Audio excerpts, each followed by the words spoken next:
Hey, what's up, world? This is Sway. I got a special Grammy edition of Raw. Now, in 2005, there was no bigger story in music than the remarkable comeback of Mariah Carey.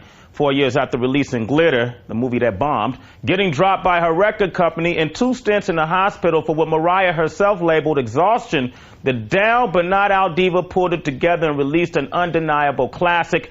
The Emancipation of Mimi beat out 50 Cent's The Massacre as the biggest selling album of 2005 and earned her 8 Grammy nominations, including Record, Song, and Album of the Year. It's been an amazing turnaround that arguably wouldn't have happened without the help of her longtime collaborator, Jermaine Dupri. Now, just days before music's biggest night, MTV News caught up with both MC and JD to get some never-before-told Mimi moments. You probably caught a few sound bites, but now we really going to get into it. First and foremost, congratulations on your Grammy nominations. Thank you. Including Album of the Year. Thank you. I know The Emancipation of Mimi. This has to be very gratifying for you.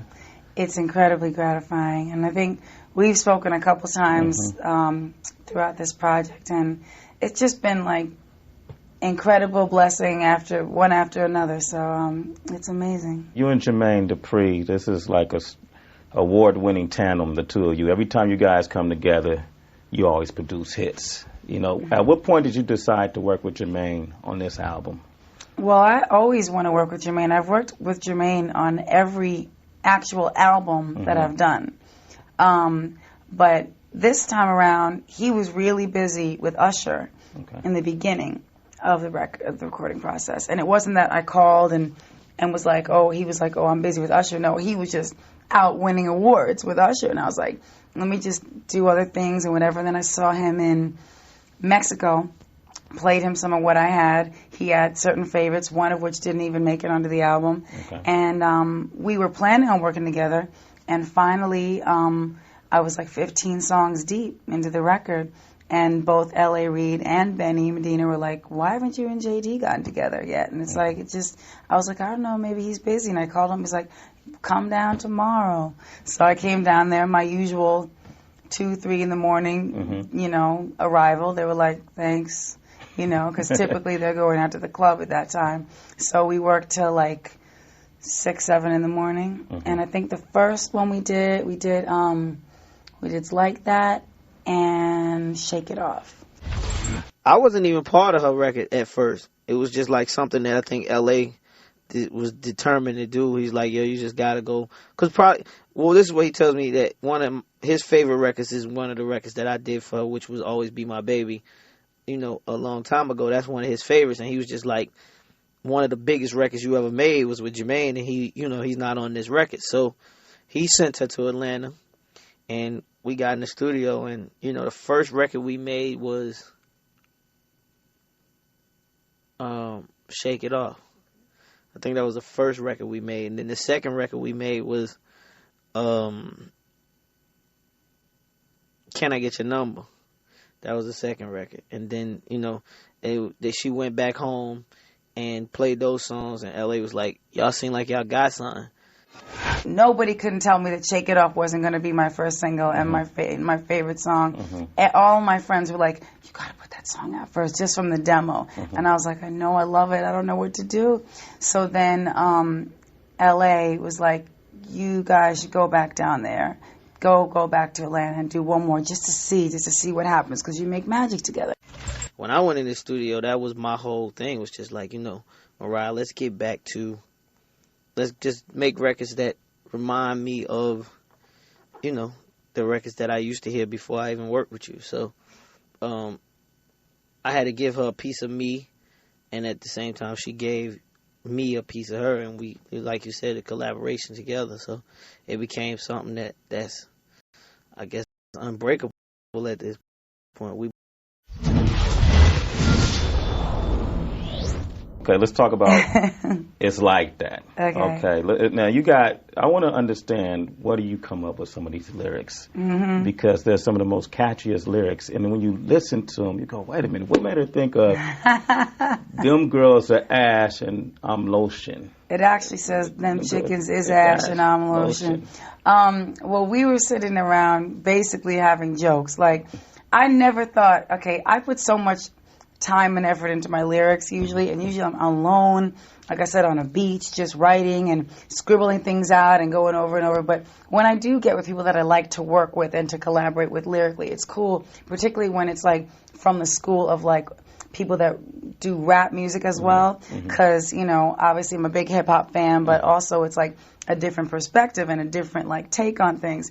So I was sitting there and we're just joking around, and Jonte Austin, who also worked on the song with us, I think everybody else had passed out at that point, and we were sitting there on the beanbag chairs. Jermaine has these beanbag chairs in the studio, and we're like making up stupid stuff just to entertain ourselves at this point.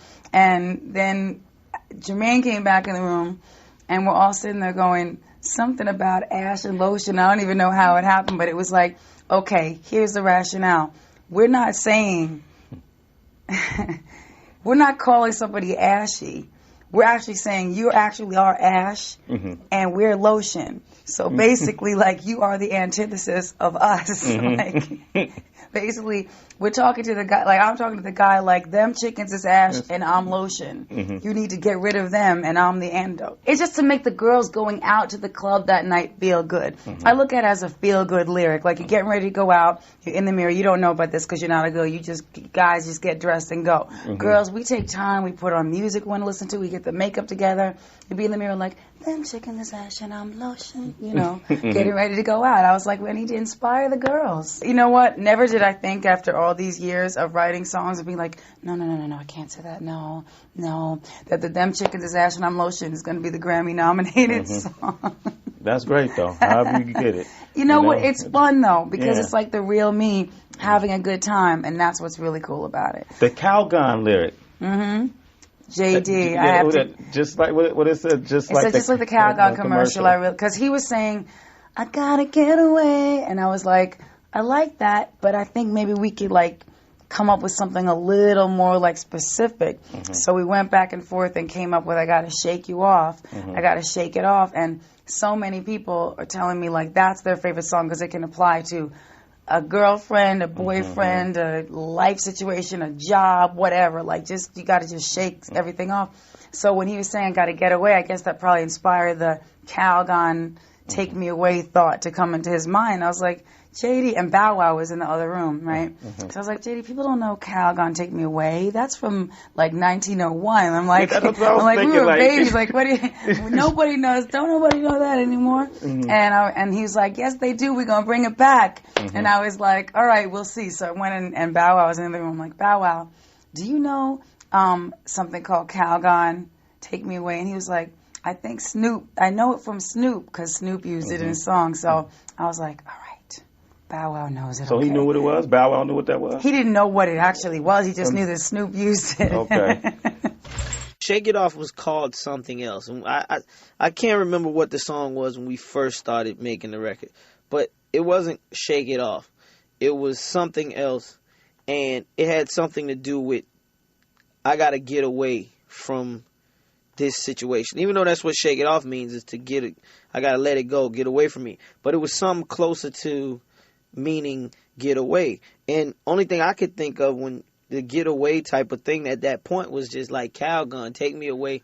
Like, you know what I'm saying? Like Calgon, I want to be, I thought it explained best to get away. But I think when I said it, I was showing my age too. I showed my age because I guess a Calgon commercial ain't been on in the last 10 years or something. So she was like, Calgon? Nah, she wasn't with the Calgon line. She actually was like, it's too like, oh, don't nobody say Calgon no more. And maybe it was a vintage, but I think it was a vintage line that became something that people was like, what is Calgon? You know what I mean? Bow Wow didn't know what Calgon was. She asked him, he said he thought Snoop said something about it before, but I think he was thinking about Calvin. And I don't know, it just, the younger generation, they ain't under. So finally, in your opinion, in comparison to your previous albums, what separates the emancipation of Mimi from those, and why do you feel like it resonated so well with radio and the audience and now the Grammys? I feel like timing is really everything in a lot of ways. I do feel like I had to go through some struggles and learn some lessons and kind of be publicly stepped on in order to be embraced in a lot of ways, because that's just human nature. But aside from that, because if it were me, like if I had to rate my own stuff, I definitely still love Butterfly as an album. I think, not to be like, whoa, I'm so ahead of my time, but perhaps it was a little ahead of its time, because songs like Breakdown and songs like, even like, I did a duet with Drew Hill on that record of a remake of The Beautiful Ones, and Baby Doll was still one of my favorites. I was playing it the other day when I was getting ready, and Tasha, who was doing my hair, said, "Oh, is this something new you putting this out?" I'm like, "No, this is from Butterfly, but they never released it." So it's like a lot of those songs that to me are like my favorite little gems never got put out. Even like on an album as big as Daydream, I was still under the control of a huge conglomerate that didn't want me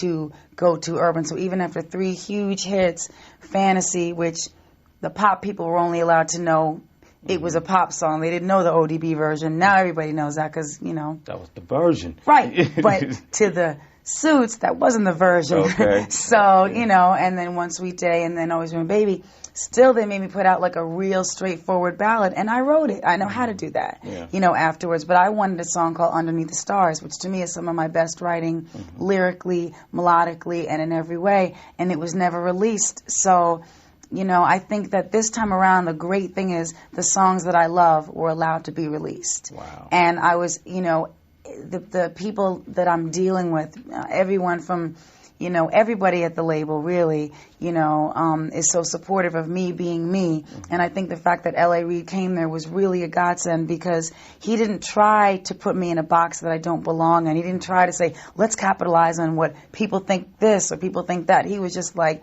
you make great records and I love what you do. And I was like, hi, I love what you do, and you've inspired me to be the writer and the artist that I am. So, it was such a blessing to have someone there who understands and gets it. And so for the first time, it was like, let's just do you. And all the ducks were lined up, and here we are, right? Here we are, and it's a blessing. Truthfully, I believe that it's about faith, beyond and above and beyond everything. It's about never losing sight of the fact that God put you through everything you go through for a reason. And if you don't lose faith through all that, you make it through, and your blessings will be even more abundant than ever before. Well, thank you very much. Thank you. All right, good luck at the Grammys. Thank you. Okay. See you there. Okay. All right, darling. That's good. Well put. Thank you. Very well. I'm glad we did this.